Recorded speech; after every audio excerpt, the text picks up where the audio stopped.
So, yesterday I gave you the 5 questions to ask when choosing a base in Asia. But as a career educator and mindset and wellness coach who has spent 11 years navigating environments of the UAE, Shanghai, China, time in Egypt, Bangkok, Thailand, and now Hong Kong, I know that anything is there's a lot of things that I have learned. There's some things that I wish that I actually spent more time on. This is not, I have a notes, but it's not going to have a flow. Um, so I hope you can just follow with me. But essentially, I'm going to share some lessons because I spent over a decade doing the expat thing, only to realize that I think I've mastered logistics and I haven't mastered like that inner peace. But if I were to like do this all again, um, I just want to share with you what I would do differently, how I would approach this whole lifestyle. Um, and I'm hoping that it can save you so you don't have to wait 11 years to do this. So, first thing is that, to be honest, I hate when people say that, it's an adventure. Yes, I just say it's a different lifestyle choice. I don't think it's an adventure. I'm not a kid. I'm not going on amusement rides. It's not an adventure. It's just a lifestyle choice. It's something different. And I want to say that, yes, you can go and travel within the country, see all the sites, but ultimately you're still an adult who's living a life who has goals. I wish that I didn't only see, excuse me, I wish that I didn't only see the minimum in my lifestyle abroad. And what I mean by that is not really setting the bar high. So, this is what I mean. In terms of work, I wish that I aimed for the stars. So, as an educator, I wish from right in the beginning I was aiming for high tier schools. Now, granted, I'm not complaining in terms of I did well in my salary when I first moved to the UAE, but I wasn't aware that they were like top international schools, for example. I think I had this idea that I was just so thankful to be abroad. I really liked what I was receiving, but I didn't even know that what I was receiving, there was probably something more than that. All right. So I think for me was like playing it safe. I wouldn't have done that. I would have went for all the bells and whistles of anything possible that I can achieve. Now, another subset of career, I think just being happy to have a career, but I did not think about my career trajectory. I wasn't thinking about going up in the ladder of education. Now, some of it I believe was mindset blocks. Some of it may have been the people around me weren't moving up. Or maybe I think that I was thinking that it was maybe impossible. Who knows? But I never thought about this idea of moving up career wise. I never thought about maximizing the opportunity for other opportunities. So that would be one. Secondly, um, I think that I would have started to be more intentional in the different communities that I was a part of. I think just like diversifying like the different people that I hung out with. Um, I think just not being maybe as shy or closed off and expanding my network. I think that it's like a great opportunity. I think living abroad creates a great playing field when you are maybe you have a full-time job and you are thinking about other entrepreneurial pursuits. It's the great environment to test things out and try them out. So I really wish that I took advantage of that more and not being so much of a spectator, but more also being very active. I did some things, but I know for sure that I could have taken more risk in my opportunities. So I would say that for sure. Number three, I think that being even more financially savvy. I think when I first moved to the UAE, it was definitely not as expensive as it is now. And I wasn't spending a lot of money. And yes, I saved, but I think that I would have invested differently. Um, and I would have hired experts right away to help me from a financial tip. So that is something that I would have definitely done differently. Next, dating. I think you can probably see this on anyone, and I speak as a Black woman. I think that many of us, myself included, have been kind of raised, or it's kind of like on us to date within our race, which of course I think it's beautiful and amazing. But the truth remains that most countries, let's say if you are in Asia, that's not always going to be the demographic that you're going to have. Um, and I wish that I took this area of my life more serious, to be honest.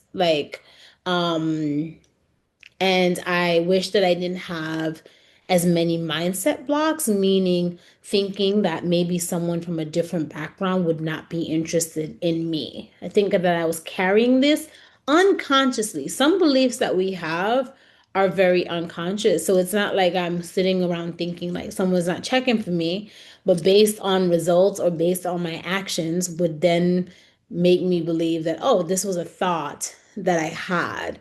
So that would be one thing. For sure, I would have also had a very consistent wellness practice, one that was sustainable and not just for like the event and things of that nature. I would have invested in more wellness, learning about my health. Um, for sure, I would take that more seriously rather than having lots of influx of weight gain, weight loss, weight gain, weight loss, or making sure from the beginning that I had a plan, especially in a place like the UAE where you drive pretty much everywhere. Quite different to Shanghai where I was able to walk, and that's actually when I lost, more weight or a significant amount of weight. So I would have been more intentional about like moving to a place and understanding my body and that sort of a thing. So those are some of the things that I definitely feel that I would have done differently. Um, and I think that even sharing more, I think sharing more as a Black woman living abroad, it was a combination of feeling shy, combination of feeling like I'm bragging. Culturally, my family's Jamaican, so this idea of like you don't share too much. Um, and then also just like realizing that sometimes you need to be that person. Sometimes you are just the first person to do something and someone's waiting to see you do it or watching you so that you can give them evidence that it's okay and that they can try. I think I would have also encouraged more people to move abroad. Um, Not trying to encourage people to move abroad because like to scare them, or to make people, like the fear base, but just from an idea of possibility, from a space of your nervous system is going to feel calmer. You're going to feel healthier, just the food choices of that nature.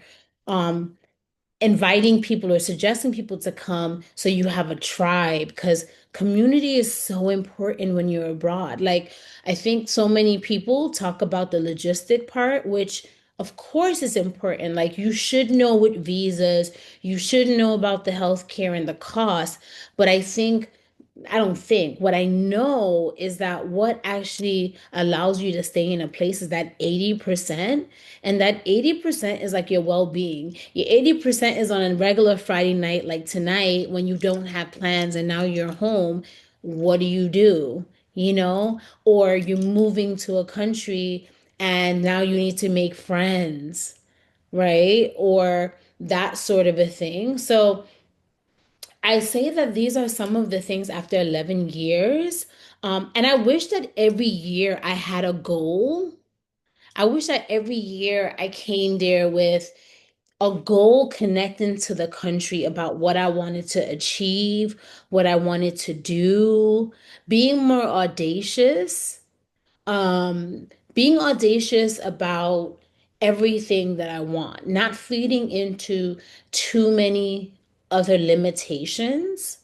Um, so those are some of the things off the rip that I would have um taken advantage of, or I would have done differently, because the thing that I will say is that the time is going to go and the time is going to fly. Like, even when I sit and I say it's been 11 years, it's wild to me.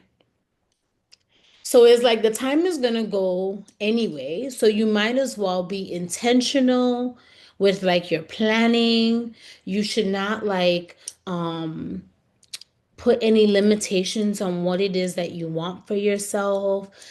Don't count yourself out, you know what I mean? Like, don't count yourself out before you try something. So it's like, if you're interested in going to a place that maybe is not as popular as everyone said, still go. Do some research. See if that's something that you might be interested in. If you see a job, that you're interested in, just apply for it. Like, it's not going to hurt. Um, I think just having a nice network of encouraging, driven women. I feel like I wish that I easily and quickly joined a group like that, you know?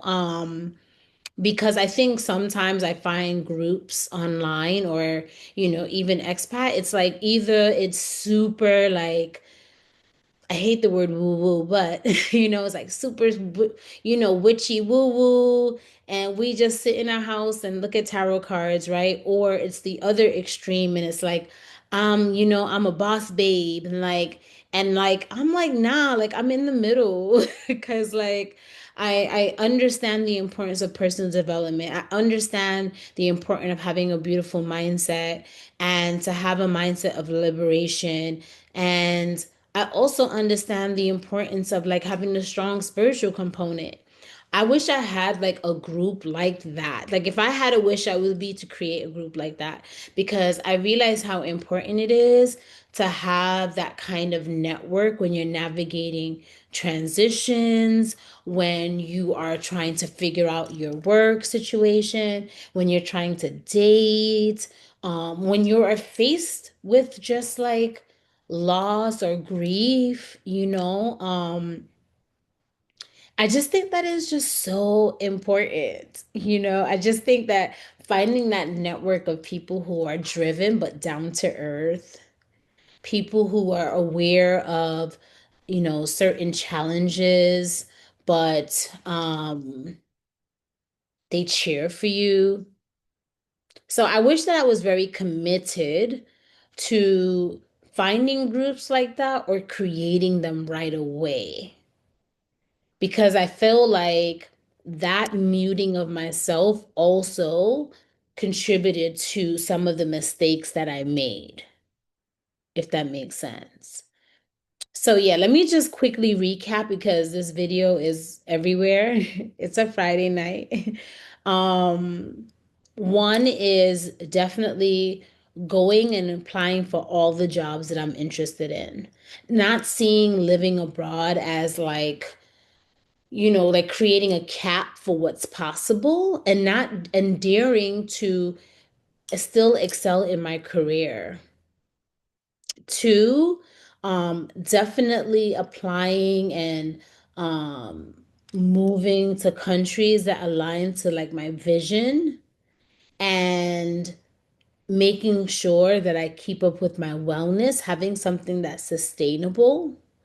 Um, Taking my dating life serious if it's a partnership and love, and knowing that part of the journey of moving abroad might mean dating outside of your culture. I think like counting myself out is never cool. Um, and just like keeping people around you who motivate you, who inspire you. Um, it's so, so important. And then, of course, recruiting people. I think one of the things I noticed, and I actually noticed it even here in Hong Kong, I was talking to a family yesterday, and I find in a lot of cultures, when they move abroad, they move with their family or they recruit a bunch of people. And there's something to be said about having your people where you are. So, like if you're fortunate to have a friend or a family member, or, you're in a relationship and you can make that journey together, I would do it. I would do it. It doesn't have to be from the model of scarcity and like, oh my gosh, it's way better, but lots of the things that you'll go through when you're abroad, you're going to need a community, you're going to need a group of people around you. And that's by far greater than any kind of logistics. So, if I was doing these things over again, yeah, I would have been recruiting. Even if it meant being somewhere closer to the US, but I would have been recruiting. I would have been taking my job and my career trajectory more seriously. I would have started plugging into groups that are all about liberation. And when I say liberation, I mean mindset, financial, health. I would have made sure that I was nurturing all the buckets of well-being. I mean, if I was just going to simplify it, I would definitely nurture all the buckets. Because when it comes down to it, all these buckets are important. Your well-being, which is like your health, your finances, your physical, your mental. I wouldn't just hone in on one.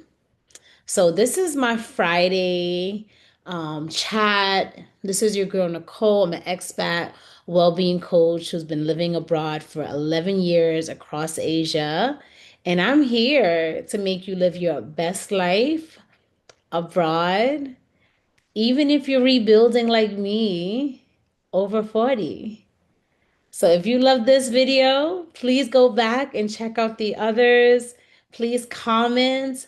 I'm working on a checklist just for you so that if you're making the journey abroad to Asia, you know exactly what are some of the things to click off so that you can have the most amazing time. I'm rooting for you. See you soon.